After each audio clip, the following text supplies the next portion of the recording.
Tema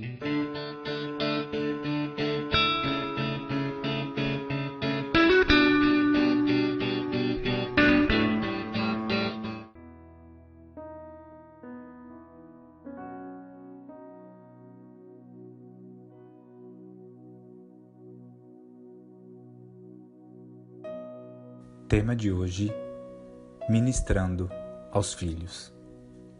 Os pais cristãos devem entender a sua responsabilidade de cumprir não só as necessidades materiais e emocionais de seus filhos, mas também as espirituais.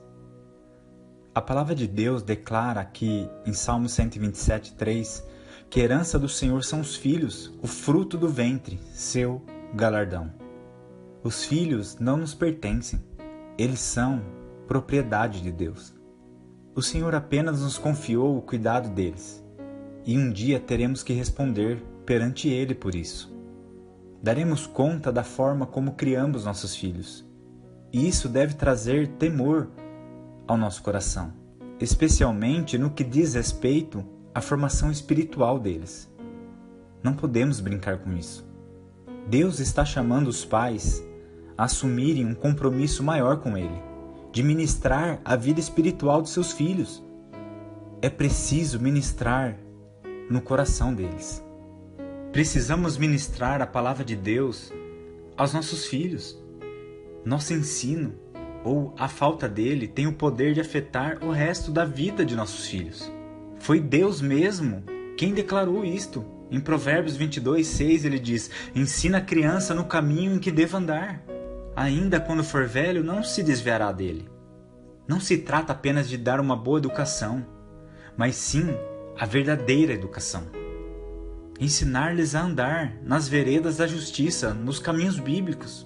Temos visto muitos pais no meio cristão distorcendo esse versículo, dizendo que se os filhos se desviarem, voltarão depois. Contudo, o que a Bíblia realmente diz é que se os ensinarmos a andar no caminho certo, não desviarão, mesmo quando forem velhos.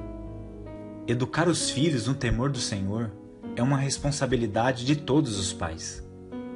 Isto também é um mandamento claro e expresso da nova aliança, o que faz da desobediência a ele pecado. Em primeiro lugar, cobertura de oração. Também vemos na Bíblia que o cabeça do lar deve cobrir os seus com oração. A palavra de Deus nos mostra que Isaac orava a Deus para que abrisse a madre de Rebeca, sua mulher. E Deus ouviu suas orações em Gênesis 25:21. As Escrituras ainda nos falam acerca de Jó, que periodicamente sacrificava ao Senhor em favor de seus filhos, com medo de terem pecado contra Deus, em Jó 1:5.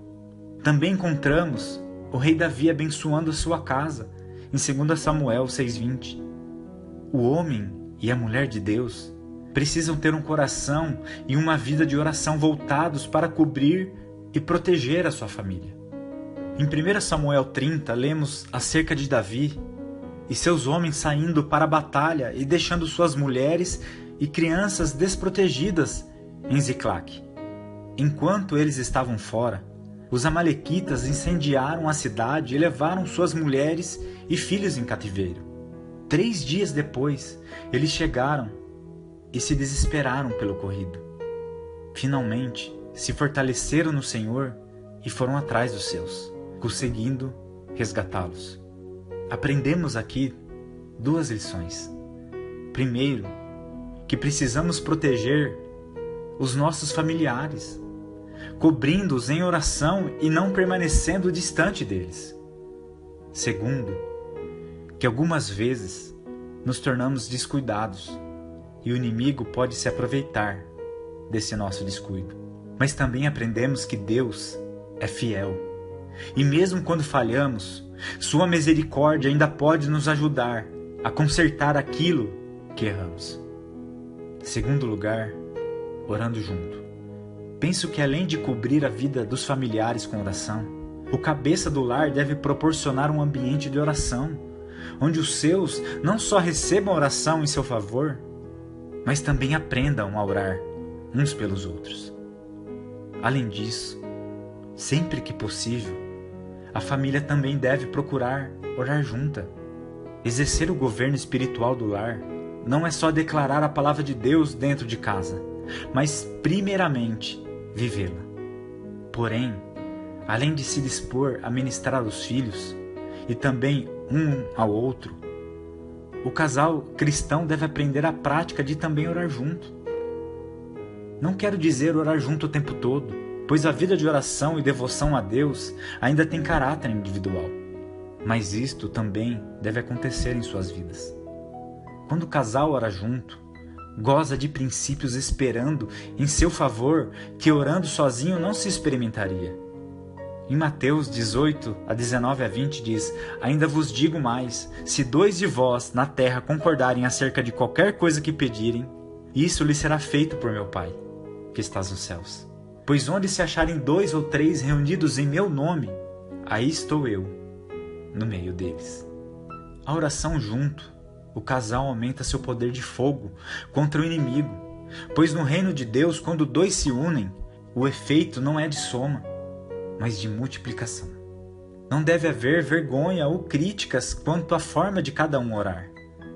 A intimidade no que diz respeito à vida espiritual precisa ser desenvolvida na mesma forma que a física e emocional. Mas em terceiro e último lugar, a negligência trará consequências. Quais as consequências de se negligenciar o governo espiritual em casa? Juízo divino para o cabeça, além da evidente rebeldia e frieza espiritual que se manifestará na vida dos filhos. A primeira palavra profética que Samuel proferiu foi contra alguém que ele certamente amava, o sacerdote Eli, que o criara no templo. E o que Deus disse envolvia a casa dele e a sua negligência no sacerdócio familiar, em 1 Samuel 3,13. Se não queremos sérios problemas futuros com nossos filhos, muito menos a qualidade do relacionamento deles com Deus comprometidos, então precisamos ser sacerdotes dedicados em ministrar e cobrir suas vidas. Que Deus abençoe a vida de vocês, em nome de Jesus.